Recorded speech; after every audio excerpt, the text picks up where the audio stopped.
ஸ்ரீரங்கம் என்றாலே மக்களுக்கு நினைவுக்கு வருவது வைகுண்ட ஏகாதசி பெருவிழா. இதில் ஏகாதசிக்கு முன்பு வரும் 10 நாட்கள் பகல் 10 வைபவமாக கொண்டாடப்படுகிறது.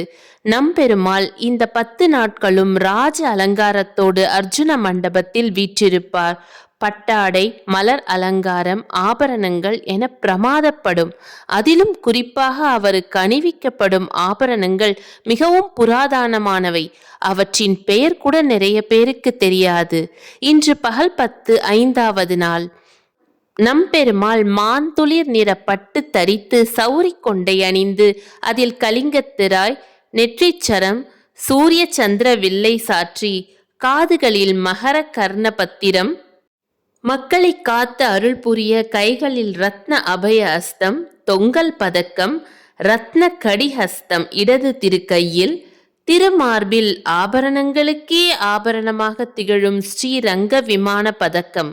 இதை உற்று நோக்கினால் அதன் வேலைப்பாடு நம்மை ஆச்சரியப்பட வைக்கும். விமான பதக்கத்திற்கு கீழே அடுக்கு பதக்கங்கள், நெல்லிக்காய் மாலை, 18 பிடி 6 வட முத்துச்சரம், காசு மாலை, பின்புறம் புஜகீர்த்தி, அண்ட பேரண்ட பக்ஷி பதக்கம், காசு மாலையும் தழைந்து வரும்படி சுற்றி இருக்கிறார்கள். தங்கத் தண்டையோடு திருவடிகள். இத்தகைய அற்புத காட்சியை தரிசிக்க நாம் முற்பிறவியில் புண்ணியம் செய்திருக்க வேண்டும்.